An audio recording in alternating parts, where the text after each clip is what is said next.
एक स्त्री थी जिसको 12 वर्ष से लहू बहने का रोग था।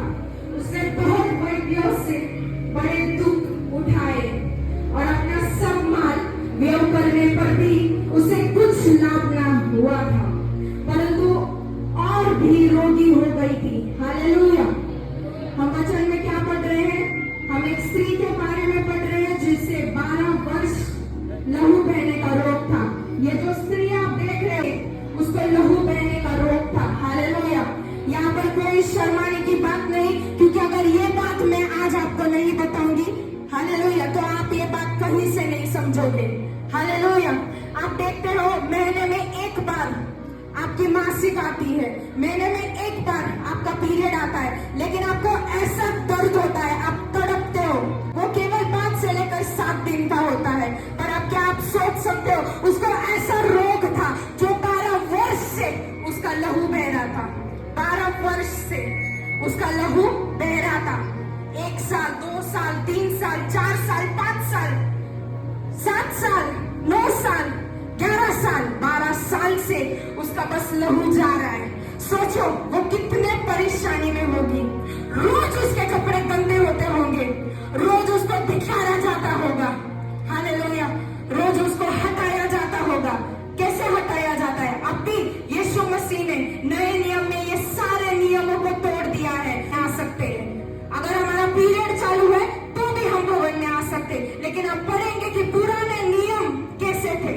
पढ़िए लेखा व्यवस्था 15:25। फिर यदि किसी स्त्री के अपने मासिक धर्म के नियुक्त समय से अधिक दिन तक रुधिर बहता रहे और उस नियुक्त समय से अधिक समय तक ऋतुमती रहे, तो जब तक वह ऐसी दशा में रहे तब तक वह अशुद्ध ठहरी रहे। हालेलुया। हम ये देखते हैं कि पुराने नियम में अगर किसी स्त्री को पीरियड आता है, किसी स्त्री को मासिक आती है, तो उसके कपड़े अशुद्ध होते थे, वो खुद अशुद्ध होती थी, उसे अलग रूम में बिठाया जाता था, वो कुछ नहीं कर सकती थी, उसका खाना अलग पकाना पड़ता था उसको, और वो 7 दिन तक अलग बैठती थी अपने पति के बिना, अपने बच्चों के बिना। क्यों? क्योंकि वो अशुद्ध थी। लेकिन यहाँ पर हम पढ़ते हैं 12 वर्ष से ये स्त्री का लहू बह रहा है। क्या आप सोच सकते हो? 12 वर्ष से उसका लहू जा रहा था उसके शरीर से। 12 वर्ष से।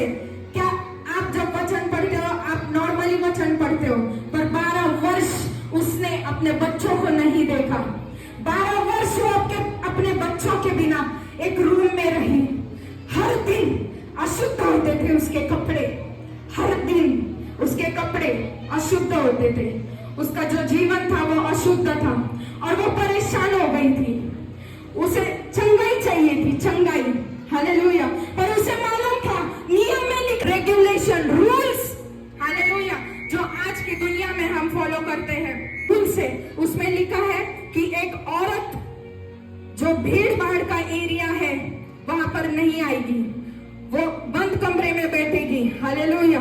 पर वो सारे नियमों को वो धिक्कार देती है। हालेलुया। जब वो सुनती है कि यीशु मसीह गांव की तरफ घूमने आए हैं, यीशु मसीह चंगाई कर रहे हैं, यीशु मसीह छुटकारा दे रहे हैं, वो दौड़ के निकलती है। हालेलुया।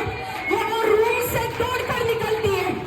उसे कुछ नहीं पता, उसे कोई मतलब नहीं, उसे कोई मतलब नहीं रूल से, उसको कोई मतलब नहीं रेगुलेशन से, उसको कोई मतलब नहीं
शरीर में इलाज होने के बावजूद भी, इतने सारे डॉक्टर्स के पास जाने के बावजूद भी, हालेलुया, उसकी जो जीवन की सारी कमाई थी वो उसने डाल दी। क्यों? क्योंकि मुझे चंगा होना है। ये औरत ने सोचा कि मुझे चंगा होना है, चाहे जो भी हो जाए मुझे चंगा होना है। उसने सब कुछ ट्राई कर लिया, हालेलुया।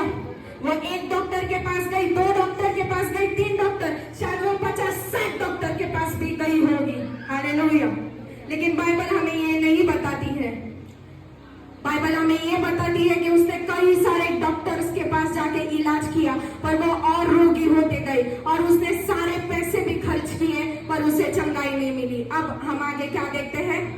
वह यीशु की चर्चा सुनकर भीड़ में उसके पीछे से आई और उसके वस्त्र को छू लिया, हालेलुया।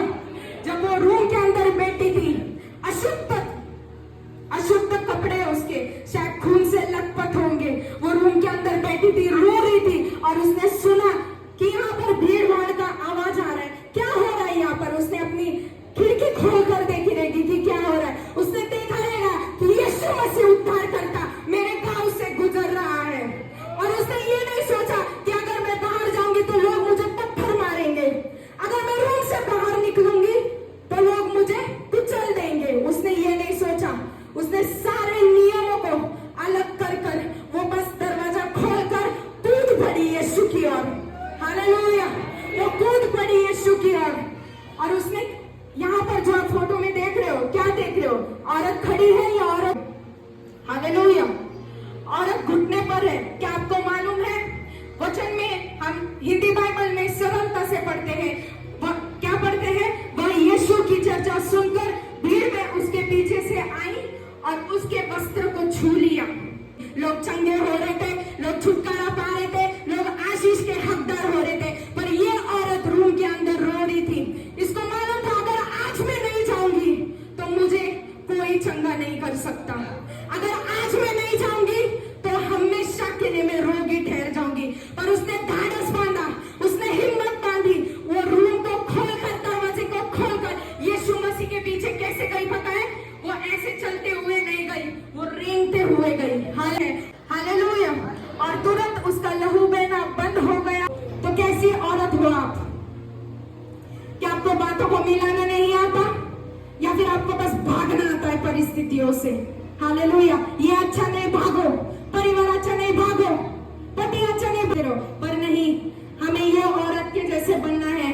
हमें रेंगते हुए परमेश्वर के भवन में आकर उसके सामने विश्वास से बातों को रखना है, समस्याओं को रखना है, और वो आपको क्या कहेगा?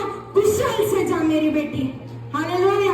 वो आज आपको कह रहा है कि मेरी बेटी कुशल से जा, हालेलुया। रूथ को देखो, विधवा थी, सास की सेवा करती गई। सास ने बोला, हे रूथ मुझे छोड़ दे, मुझे छोड़कर चले जा, दूसरी शादी कर ले। पर रूथ ने कहा नहीं, जब तक तू जीवित है और जब तक तेरा परमेश्वर है, मैं जिंदगी भर तक तेरी सेवा करूंगी। क्या रूथ ऐसे ही रह गई? नहीं, उसके साथ उस बाद में उसकी शादी बॉस के साथ लगाई गई, हालेलुया, जो लैंड लॉर्ड था, जमींदार, देश का जमींदार। यीशु मसीह आपको कह रहा है, हे मेरी बेटी, मैं तुझसे बहुत प्यार करता हूं।